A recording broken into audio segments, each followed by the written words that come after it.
शांताकारं भुजंगशयनं पद्मनाभं सुरेशं विश्वाधारं गगनसदृशं मेघवर्णं शुभांगं लक्ष्मीकान्तं कमलनयनं योगिभिः ध्यानगम्यं वंदे विष्णु भवभयहरं सर्वलोकैकनाथं।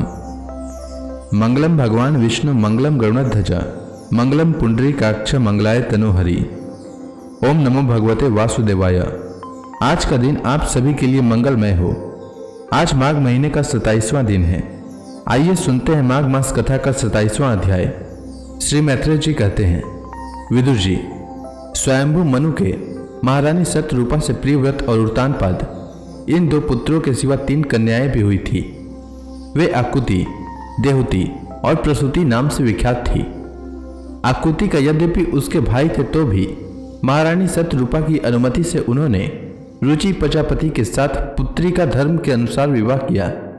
प्रजापति रुचि भगवान के अनन्य चिंतन के कारण ब्रह्म तेज से संपन्न थे। उन्होंने आकुति के गर्भ से एक पुरुष और स्त्री का जोड़ा उत्पन्न किया। उनमें जो पुरुष था वह साक्षात यज्ञ स्वरूपधारी भगवान विष्णु थे और जो स्त्री थी वह भगवान से कभी अलग न रहने वाली लक्ष्मी जी की अंश स्वरूप दक्षिणा थी। मनु जी अपनी पुत्री आकुति के उस परम तेजस्वी पुत्र को बड़ी प्रसन्नता से अपने घर ले आए और दक्षिणा को रुचि प्रजापति ने अपने पास रखा। जब दक्षिणा विवाह की योग्य हुई तो उसने यज्ञ भगवान को ही पति रूप में प्राप्त करने की इच्छा की। तब भगवान यज्ञ पुरुष ने उससे विवाह किया। इससे दक्षिणा को बड़ा संतोष हुआ। भगवान ने प्रसन्न होकर उससे 12 पुत्र उत्पन्न किए। उनके नाम है तोष, प्रतोष, संतोष, भद्र, शांति, इत्स्पति, इधम, कवि, विभु, स्वहन, सुदेव और रोचन। यही स्वयंभू मनवंतर में तुषित नाम के देवता हुए। उस मनवंतर में मरीचि आदि सप्त ऋषि थे। भगवान यज्ञ ही देवताओं के अधीश्वर इंद्र थे और महान प्रभावशाली प्रियव्रत एवं उत्तानपाद मनु पुत्र थे। वह मनवंतर उन्हीं दोनों के बेटों, पोतों और दोहित्रों के वंश से छा गया। प्यारे विदुर जी, मनु जी ने अपनी दूसरी कन्या देवती कर्दम जी को ब्याही थी। उसके संबंध के प्रायः सभी बातें तुम मुझसे सुन चुके हो। भगवान मनु ने अपनी तीसरी कन्या प्रसूति का विवाह ब्रह्मा जी के पुत्र दक्ष प्रजापति से किया था। उसकी विशाल वंश परंपरा तो सारी त्रिलोकी में फैली हुई है।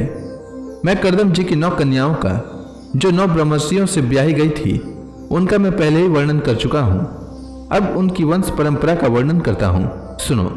मरीचि ऋषि की पत्नी कर्दम जी की बेटी कला से कश्यप और पूर्णिमा नाम के 2 पुत्र हुए, जिनके वंश से यह सारा जगत भरा हुआ है। शत्रुतापन विदुर जी, पूर्णिमा के विरज और विश्वक नाम के 2 पुत्र तथा देवकुल्या नाम की एक कन्या हुई। यही दूसरे जन्म में श्रीहरि के चरणों के धोवन से देव नदी गंगा के रूप में प्रकट हुई। अत्रि की पत्नी अनसुया से दत्तात्रेय, दुर्वासा और चंद्रमा नाम के 3 परम यशस्वी पुत्र हुए। एक कर्म से भगवान विष्णु, शंकर और ब्रह्मा के अंश से उत्पन्न हुए थे। विदुर जी ने पूछा, गुरु जी, कृपया यह बतलाइए कि जगत की उत्पत्ति, स्थिति और अंत करने वाले इन सर्वश्रेष्ठ देवों ने अत्रि मुनि के यहाँ क्या करने की इच्छा से अवतार लिया था। श्री मैत्रेय जी ने कहा, जब ब्रह्मा जी ने ब्रह्म ज्ञानियों में श्रेष्ठ महर्षि अत्रि को सृष्टि रचने के लिए आज्ञा दी, तब वे अपनी सधर्मिणी के सहित तप करने के लिए ऋक्ष नामक कुल पर्वत पर गए। वहां पलाश और अशोक के वृक्षों का एक विशाल वन था। उसके सभी वृक्ष फूलों के गुच्छों से लदे थे तथा उसमें सब और निर्विंध्या नदी के जल की कलकल ध्वनि गूंजती रहती थी। उस वन में वे मुनि श्रेष्ठ प्राणायाम के द्वारा चित्त को वश में करके 100 वर्ष तक केवल वायु पीकर सर्दी गर्मी आदि द्वंद्वों की कुछ भी परवाह न करके एक ही पैर से खड़े रहे। उस समय वे मन ही मन यही प्रार्थना कर रहे थे कि जो कोई संपूर्ण जगत के ईश्वर हैं, मैं उनकी शरण में हूं, वे मुझे अपने ही समान संतान प्रदान करें। तब यह देखकर कि प्राणायाम रूपी ईंधन से प्रज्वलित हुआ अत्रि मुनि का तेज उनके मस्तक से निकलकर तीनों लोकों को ताप रहा है, ब्रह्मा, विष्णु और महादेव तीनों जगतपति उनके आश्रम पर आए। उस समय अप्सरा, मुनि, गंधर्व, सिद्ध, विद्याधर और नाग उनका सुयस गा रहे थे। उन तीनों का एक ही साथ प्रादुर्भाव होने से अत्रि मुनि का अंतःकरण प्रकाशित हो उठा। उन्होंने एक पैर से खड़े ही खड़े उन देव को देखा और फिर पृथ्वी पर दंड के समान लौटकर प्रणाम करने के अनंतर अर्घ्य, पुष्प आदि पूजन की सामग्री हाथ में ले उनकी पूजा की। वे तीनों अपने अपने वाहन, हंस, गरुड़ और बैल पर चढ़े हुए तथा अपने कमंडलू, चक्र, त्रिशूल आदि चक्रों से सुशोभित थे। उनकी आंखों से कृपा की वर्षा हो रही थी। उनके मुख पर मंद हास्य की रेखा थी जिससे उनकी प्रसन्नता झलक रही थी। उनके तेज से चौंधियाकर मुनिवर ने अपनी आंखें मूंद ली। वे चित्त को उन्हीं की ओर लगाकर हाथ जोड़ अति मधुर और सुंदर भावपूर्ण वचनों में लोक में सबसे बड़े उन 3 देवों की स्तुति करने लगे। अत्रि मुनि ने कहा, भगवान, प्रत्येक कल्प के आरंभ में जगत की उत्पत्ति, स्थिति और लय के लिए जो माया के सत्वादी तीनों गुणों का विभाग करके भिन्न भिन्न शरीर धारण करते हैं, वे ब्रह्मा, विष्णु और महादेव आप ही हैं। मैं आपको प्रणाम करता हूँ। कहिए, मैंने जिनको बुलाया था आप में से वे कौन महानुभाव हैं? क्योंकि मैंने तो संतान प्राप्ति की इच्छा से केवल एक सुरेश्वर भगवान का ही चिंतन किया था। फिर आप तीनों ने यहाँ पधारने की कृपा कैसे की? आप लोगों तक तो देहधारियों के मन की भी गति नहीं है, इसलिए मुझे बड़ा आश्चर्य हो रहा है।